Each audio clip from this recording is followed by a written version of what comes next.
Hang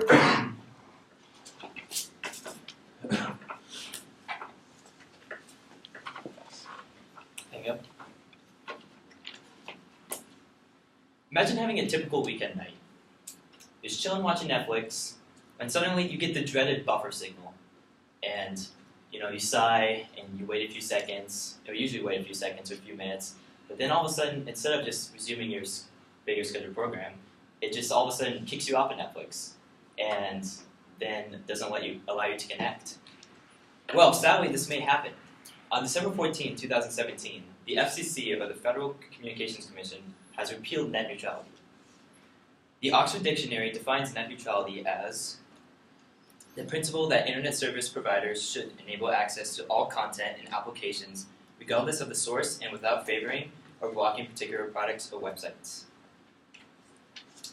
Which means the internet is no longer treated as a utility, such as electricity or water. It is instead treated with as a new category.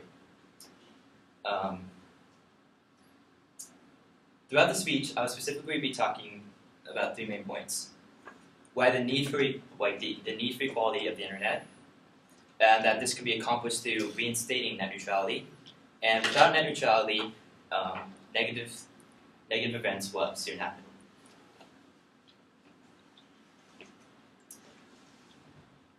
According to statistics by the Pew Research Center, around 90% of Americans use the internet, which means that net neutrality repeal affects 288 million Americans nationwide.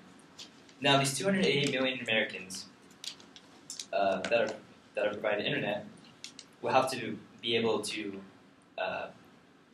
The 288 million Americans are provided with internet through these internet companies, and now these internet companies no longer have to abide by net neutrality. With these repeal companies, most of the money. With these repeal, the control on what the repeal means is companies can now control what you see on the internet without having to be regulated through the FCC. According to the article "Paid Prioritization: Its Impact on Net Neutrality," it summarizes why giving companies this much power for it to be able to see control what the users see is a bad idea. An easy way to think of how this can be bad is just think of fast lanes on a highway. According to an article, Perspectives on Net Neutrality and Internet Fast Lanes, you can kind of think of it of toll roads on a highway. Now, I've seen this demonstration how right now internet is kind of like equal lanes, or it was, and how everything flowed through and everything was the same depending on which lane you picked. Now, it can potentially, net neutrality can now have a fast lane and slow lane depending on what the company wants. As an example, let's say Instagram and Comcast decide to team up, and Instagram decided to pay Comcast lots of money to be able to have prioritized access for its users. So if there's a group of 20 people using the same internet, and 19 of them are using YouTube, Twitch, or any other source of email, internet browsers, and all of them are trying to access the internet at the same time, the person with Instagram will be able to cut in front of everyone and instead use this fast lane to be able to connect. Now, this business model leads to companies paying the most money to have the most benefits, which allows small businesses to not have the flow of traffic as they once wanted, which can put them out of business. Another need for net neutrality is transparency. Now, without the FCC regulating net neutrality, companies are now able to block or restrict websites without the need of telling anyone. They used to be able to be very transparent with everything they do, but since the repeal of net neutrality, they no longer have to abide by these rules.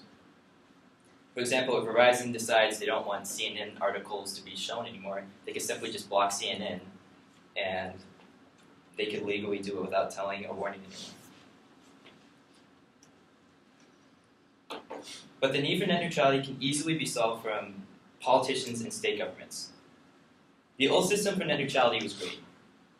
when net neutrality was still incorporated, it encouraged innovation and creativity and favored no political side because all content on the web was fair game. From websites that multi-million-dollar corporations to private users, they both were accessed the same way. They were using the same sites and using the same internet traffic. Net neutrality, according to Chafang and his paper Paradigm Shift of Net Neutrality in the United States, he stated that net neutrality protected the unjust and unreasonable standard for telecommunication carriers. It kept internet incorporations in check, and if the FCC thought that they were violating and enforcing any bias, that they would be punished and would have to force the switch. That was the old system. And now with this new system with the net neutrality being repealed, they no longer have to abide by this.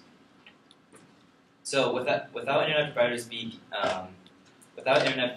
being checked by the FCC, this gives them lots of power, and this power should be, without it being checked, could be very dangerous to the population. So many things can happen if net neutrality is continued on the way it is right now. So currently it is repealed, and that right now it is open game, and technically any internet company can have a system like this where it favors others and disfavors other companies. But we won't actually know what happens until the next few months. It recently just got approved through the FCC recently just approved it through paperwork and regulations. So internet companies, starting from last month, can now actually charge for premium access or premium fast lanes. So far, no company. There's only rumors of companies doing this. No other company has actually enacted these protections. But all we have to do is turn to history to see what these companies will soon do. Now, back in 2012, Comcast was getting increased use of video streaming from uprising companies such as Netflix and YouTube. And with these uprising companies, the bandwidth to stream videos back then was, or it still is, very cost-heavy. But back then, when the internet, when Comcast still had like super low servers, they only had so much bandwidth to go around. So they started restricting video streaming. Now, when they started restricting video streaming, Netflix then wanted to incorporate a fast lane because they were fine with other video platforms being streamed, but if Netflix was being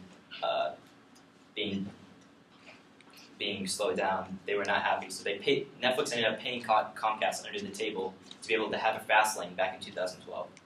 But the FCC found out and began to having them forced to repeal it because that was against the net neutrality code. So it's seen in the past, like that example, that something like this could happen. Another major thing that even Americans just can't control is price increase. According to ARX Techna, about 63% of people in the United States only have one option of a high major speed internet service.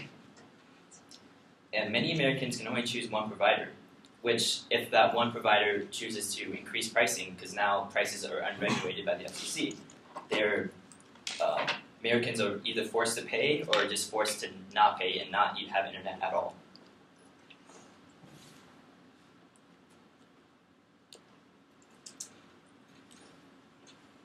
Now, this doesn't have to be reality, though. Even though net neutrality was placed, steps can still be taken to bring it back. A good example of this is Washington.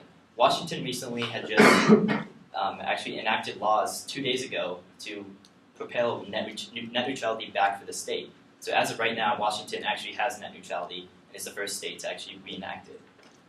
Now, all that needs to be done for your help is to either call your local congressman, local stateside, and tell them that you want net neutrality to be passed in our state, such as Washington, or you need, if you're not that direct, like I'm not that direct, you can just simply sign up your name on change.org through like this petition and just have your signature be seen by politicians. So if you want your Netflix to not slow down, net neutrality. It's a good thing.